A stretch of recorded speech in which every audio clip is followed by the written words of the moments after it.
Hello, my name is Shirley, and I used to live what many would consider a storybook life. I met Mark during college at a local coffee shop near campus. It wasn't a scripted, romantic meeting. We both reached for the same pumpkin spice latte. It was a cliché beginning, but it felt like the universe was giving us a nudge. "Seems like we have similar taste," Mark had said with a smile that melted my heart. "Looks that way," I replied, blushing but captivated. "But you can have the latte. I'll try something else." "Oh no, how about we share?" "I'd hate to take away your first choice." That was Mark, ever the gentleman. He was studying business, while I was a literature major. We couldn't have been more different in our academic pursuits, but we found common ground in our shared dreams of a future filled with love and success. We dated for 2 years, and then, under a sky full of fireworks on New Year's Eve, he proposed. The wedding was something out of a fairy tale. Dressed in a white lace gown with Mark, looking dapper in his tux, we exchanged vows under a beautiful arch of roses. Our friends and family wept tears of joy. "You may now kiss the bride," the minister announced. Mark lifted my veil, looked deeply into my eyes, and said, "I promise this is just the beginning." Our lips met, and I felt like the happiest person in the world. The reception was a whirlwind of dancing, toasting, and jubilation. My bridesmaids kept telling me how lucky I was. "Oh my God, Shirley, he's like Prince Charming." My best friend, Lisa, exclaimed as we watched Mark charmingly engage with our guests. "I know, I can't believe he's mine," I said, almost pinching myself to check if it was all real.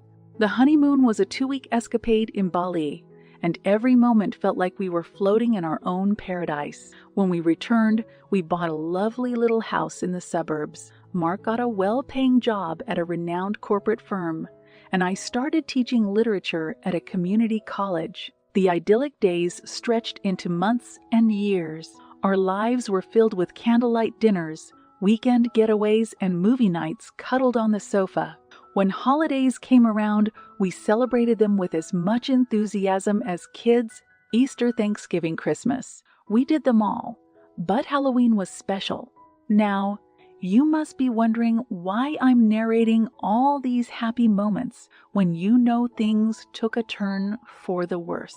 Well, it's essential to understand how deeply I believed in the life I was living. I loved Mark, and I believed he loved me. Everything was perfect, or so I thought. I was content, secure, and happy. Our life together felt like a never-ending honeymoon phase. Even when we faced difficulties, like when Mark's company was going through layoffs, or when my mom was diagnosed with diabetes, we held each other tight, believing that our love could weather any storm.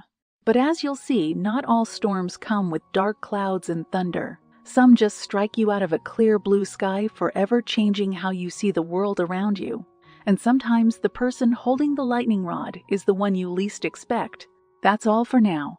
The unraveling began the week before Halloween, a holiday that had always been filled with joy and playful scares. But that year, the fright became all too real, and the mask Mark wore finally came off. Halloween had always been our favorite holiday, a close second to Christmas. We went all out, decking our house with spooky decorations, watching horror movies all month, and of course, hosting our annual Halloween party. That year was no different, or so I thought. A week before Halloween, Mark and I decided it was time to buy decorations and costumes. We made a day of it, driving out to various shops, hunting for unique and eye-catching ornaments. We had a theme in mind: classic horror films. Our living room would be an homage to Dracula. The kitchen was to be a Frankenstein lab, and so on. "I found the perfect Dracula cape," Mark announced, holding up a piece of satin and velvet that looked like it belonged in a Gothic castle. "Excellent, Count Dracula," I chuckled. "And look what I found." Mark raised an eyebrow. "A mermaid in a horror film setup. It's the creature from The Shape of Water," I argued. It's romantic horror. Fair point. You'll make a stunning, if confusing, mermaid, he said, wrapping his arms around me for a quick kiss. We filled our cart with fake cobwebs, hanging bats, plastic skeletons, and a fog machine. After the shopping spree, we returned home and spent the evening decorating the house. It was fun. It felt like our love was tangible in those streamers, candles, and silly rubber spiders. Finally, the big night arrived. Our friends started trickling in around 8 p.m. Everyone was impressed by the effort we'd put into decorating, and the costumes were equally fantastic. Lisa came as a witch, complete with a pointy hat and a broom. Our friend Jack came as a mummy, wrapped in bandages that he claimed took him an hour to put on. "Shirley, you outdid yourself. The place looks fantastic," Lisa said as she walked in. "Mark deserves half the credit," I replied, gesturing to my pirate-clad husband who was offering drinks to the guests. As the evening wore on, we played board games. Monopoly, Clue, Scrabble. People laughed and joked, placing friendly bets on the side. Occasionally, the doorbell would ring, and a group of neighborhood kids would shout, "Trick or treat." Mark and I would rush to the door, bowls of candy in hand. "Here you go, little goblins and superheroes," Mark would say, putting on his best Dracula voice. Everyone seemed to be having a great time, and I felt a sense of fulfillment and happiness. We'd put in a lot of effort to make this night perfect, and it felt like it had paid off. Even as our friends started to leave, thanking us for the fantastic evening, I was floating on a cloud of joy. "Thank you guys for coming," I said, giving out hugs as our last friends left. "Drive safe. See you next year," Mark added, waving from the doorstep. We closed the door, and I looked at Mark, smiling. "Yep," he said, but his face lacked the excitement I felt. I couldn't have known then that my whole world was about to shatter. What happened next was something I never saw coming, something that would break the fairy tale illusion I had of my life and my marriage. As I walked into the kitchen to start cleaning up, I sensed a change in the air, like the drop in pressure before a storm. And then the storm hit. I walked into the kitchen, my steps light, still humming the tune that had been playing when our last guests left. My hands were already reaching for a dishcloth and some detergent when I noticed Mark. He was standing there, staring at me. But it wasn't the affectionate gaze I was used to. This was something cold, something I'd never seen before. The atmosphere in the room changed instantaneously, like someone had sucked all the warmth out. "Is something wrong, babe?" I asked, my voice tinged with concern. In reply, Mark's open palm met my cheek with a swift, shocking slap. The force was so strong it sent me staggering back a couple of steps, my hand instinctively flying up to my stinging face. "You don't need a costume, Shirley," he spat out, his voice venomous. "You're ugly enough as it is." I was stunned, my eyes widening as I looked at him. This was Mark, my Mark, the man who had sworn to love and protect me. What had just happened? Was this some kind of sick joke? "Are you serious right now?" I asked, my voice trembling as I fought back tears. "Did you just hit me and insult me?" Mark scoffed. "Maybe it's about time someone knocked some sense into you." Tears overflowed, streaming down my cheeks as I stood there, speechless. I couldn't comprehend what had just occurred. My mind raced as I tried to make sense of it. Had I missed the signs? Had there been signs at all? He turned away from me and walked out of the kitchen, his footsteps echoing through the hallway before he slammed the bedroom door shut. I was left alone, standing in the dim light of our Frankenstein-themed kitchen, questioning the reality of my life. How had love morphed into this? Was our picture-perfect existence merely a facade? A plethora of questions swirled through my mind, each unanswered, leaving me feeling hollow and deceived. I didn't know how long I stood there. It felt like an eternity, but it might have been just a few minutes. I was torn between a need to confront Mark and a compulsion to escape. My cheek still throbbed, the physical pain mirroring the emotional ache that spread through my chest and settled like a stone in my stomach. Finally, I moved. Mechanically, as if in a trance, I began to clean up the kitchen.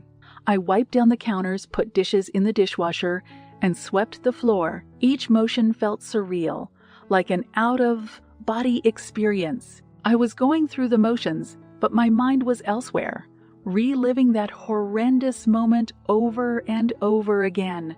Eventually, my body guided me to the living room couch, where I sat down and buried my face in my hands. The tears wouldn't stop. Everything I believed about my life, my marriage, and the man I loved was shattered. And just like that, the mask fell off. I could no longer pretend that everything was fine, nor could I fool myself into believing this was a one-time incident. Something was terribly wrong, and in that moment, I made a decision. I couldn't stay. As the night deepened, I didn't go back to the bedroom. Instead, I stayed on the couch, lost in thoughts and memories, already missing the woman who had walked into this house earlier in the evening, innocent and naive. That version of me was gone, replaced by someone who had glimpsed the ugly truth behind the mask of marital bliss. When morning light streamed through the windows, it found me still sitting there, my decision firm and my plans starting to take shape. I knew what I had to do next, no matter how much it hurt. And as I got up to pack my bags, the tears had dried up, replaced by a resolve I had never felt before. I tiptoed into the bedroom to grab a suitcase. I couldn't bear to look at Mark, who lay there snoring, completely oblivious to the havoc he'd wreaked on our lives. My eyes darted around the room, landing on family pictures and vacation snapshots. It was almost like looking at the lives of strangers. How did it all turn out so wrong? I started packing. Clothes, toiletries, some important papers. Every item I placed in the suitcase felt like a tiny step towards reclaiming my life. My hand hesitated as I picked up a framed picture from the nightstand. It was a photo from our honeymoon, both of us beaming, the ocean providing a surreal backdrop. "I wish I could go back and warn you," I whispered to the girl in the picture. Once I was packed, I scribbled a short note and left it on the kitchen table. It read, "I can't stay. Please don't try to find me." Taking a deep breath and gripping the suitcase handle tightly, I walked out of the house. As the door clicked shut behind me, I felt a weird mix of relief and utter sadness. The cool morning air hit my face, and I took a moment to breathe it in, as if trying to absorb the freedom it represented. I drove to my mother's house. My hands were shaking so much I could hardly grip the wheel. When I arrived, Mom was already up, sipping her morning tea. She looked up and caught sight of my suitcase and then my face. A tableau that told her something was terribly wrong. "Shirley, what happened?" Her voice was tinged with worry. I collapsed into her arms, and for the first time since last night, I felt safe. My tears started to flow freely as I recounted the horrifying events. "Oh my God, Shirley, I can't believe he'd do this," Mom said, hugging me tight. "I can't either, Mom. I thought I knew him. I thought he loved me." My mom sighed, then looked me in the eyes. "Honey, you have to protect yourself now. That means legally. You need to remove the beatings and also write a statement for the authorities." My mind raced. The idea of involving the police seemed so extreme. Yet, hadn't Mark's actions been extreme? "I'll remove the beatings," I finally said. "But I can't." "No, I won't. Write a statement. I can't bear to see this in court records, to have everyone know." Mom pressed her lips together, a clear sign she disagreed.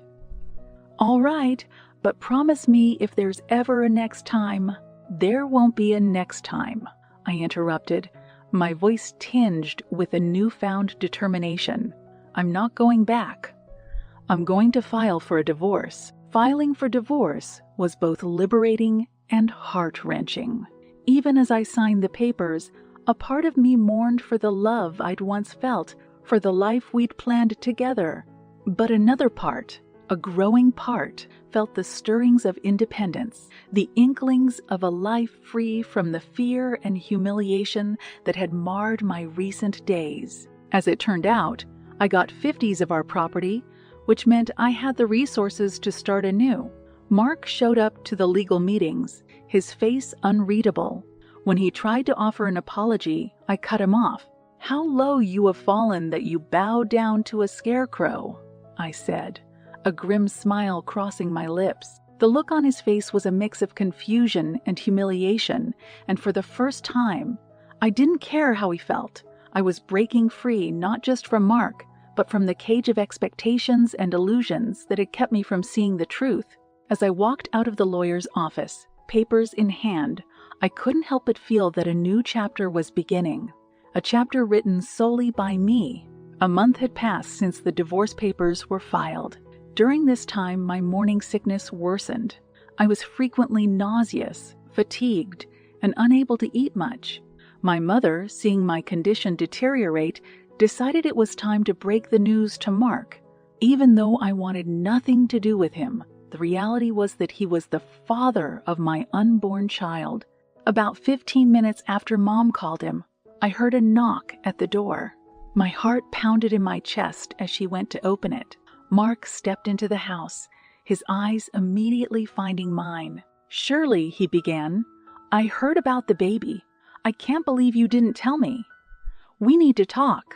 I looked him square in the eye, my voice steady. "What is there to talk about? You lost any right to be a part of my life or my child's life the moment you raised your hand to me." Mark sighed, running a hand through his hair. "I know I messed up. But Shirley, that's our child. Don't I have a right to be a part of its life? Do rights come into play when you're assaulting your pregnant wife?" I retorted, crossing my arms. "You're not fit to be a father." His face turned a shade redder. His eyes filled with a mixture of guilt and regret. "I am sorry, Shirley. Really, I am. Can't we find a way to work things out for the sake of our child?" I couldn't help but laugh bitterly. "Work things out? You still don't get it, do you? You lost me, Mark. You lost your family the second you decided that violence was an acceptable way to express your frustration or whatever twisted emotion you felt that night." Mark looked defeated, his eyes avoiding mine. "So, that's it then. You're just going to raise this child by yourself. What are you going to tell them about me?" "I'll tell them the truth," I said, "that their father was a man who didn't know how to control his anger, a man who didn't respect the woman he vowed to love and cherish, but also a man they can choose to know or not when they're old enough to understand." "Surely you can't." "I can and I will," I interrupted. "This is non-negotiable, Mark. You made your choices, and now you have to live with the consequences." The room fell silent. Mom had been observing our conversation from a distance, and I could see the approval in her eyes. She had raised me to be strong and to stand up for myself, and despite the pain and humiliation I'd endured, that inner strength was still there. Mark finally broke the silence. "All right, if that's how you feel, there's nothing more I can say. But you haven't just stripped me of a wife. You've also stripped me of a chance to be a father to my child." "No, Mark," I said, as he turned to leave. "You stripped yourself of those privileges. Don't twist this into something it's not. You have only yourself to blame." He paused for a moment at the door, as if contemplating a final plea, but then shook his head and walked out. As the door closed behind him, a wave of emotions washed over me. Sadness, relief, but most of all, a sense of finality. I turned to my mother, who walked over and hugged me. "You did the right thing, honey." "I know, Mom. I know." In that moment, I felt the weight of my past lift ever so slightly. It wasn't gone, not completely, but it felt more bearable. I was moving on, and as much as it pained me to admit it, that final encounter with Mark was the closure I needed to truly start anew. It was the end of a painful chapter, but also the beginning of whatever came next, a story that I would write on my own terms, free from fear and manipulation. Months rolled by, and the baby bump that had started as a small curve was now unmistakable. As my due date approached, the reality of motherhood started to set in. Despite the emotional turmoil of the past, I had something to look forward to, a new life both literally and metaphorically. I'd enrolled in parenting classes, read books, and done everything possible to prepare myself for the life-changing event that was to come. My mother was my rock throughout this journey, attending doctor's appointments and even helping me set up a nursery. Then, one evening, my phone buzzed on the coffee table. The screen flashed with Mark's name. I felt my stomach churn, a queasy mix of anxiety and disgust. It had been so long since we last spoke, and I couldn't fathom why he was reaching out now. "Who is it?" Mom asked, looking up from her knitting. "It's Mark. Do you want to answer it?" I hesitated for a moment, pondering the wisdom of reopening old wounds. Finally, I picked up the phone. "What do you want, Mark?" "Shirley, I've been doing some thinking," he began hesitantly. "I've been going to therapy, trying to become a better man. I know it's a lot to ask, but can we meet? I feel like there are things that need to be said." "What could you possibly have to say that would change anything?" I retorted. "You're a little late to be having epiphanies. It's not about changing the past. It's about reckoning with it. Please, can we meet?" I sighed, torn between my wish to never see him again and the nagging feeling that maybe a final conversation would bring closure. "Fine. Tomorrow, public place." We agreed to meet at a cafe, neutral ground. I arrived early, taking a seat near the window. I dressed plainly, purposely avoiding any attempt to look attractive for him. When he walked in, the first thing I noticed was how much older he looked. Stress and regret had aged him significantly. "Shirley," he said softly as he sat down. Mark. He looked down, struggling to find the words. "I've been seeing a therapist, like I said, and I've realized that I had no right to treat you the way I did. It was abhorrent, and I'm so deeply sorry for the pain I caused you." Sorry doesn't undo the damage, Mark. I know it doesn't, but I had to say it, for whatever it's worth. We sat in silence, the tension palpable. Finally, I spoke. "So what now?" "Now, I continue working on becoming a better man." "And you become the amazing mother I know you'll be. And what about our child?" He looked pained. "That's up to you. If you ever think I've changed enough to be a part of their life, then I'd like that very much. But I know I've forfeited any right to ask that of you." "You're right, you have. But everyone deserves a chance at redemption, Mark. Even you. However, you have to earn that chance." Mark nodded, seemingly lost in thought. We parted ways with a final, awkward goodbye. As I left the cafe, I felt as though a chapter had finally closed. There was no going back to what was, but there was now a space for what could be, for both of us. Returning home, I felt a mixture of exhaustion and relief. Seeing Mark had been emotionally draining, but it had been necessary. There was a reckoning in that meeting, a laying bare of truths and consequences.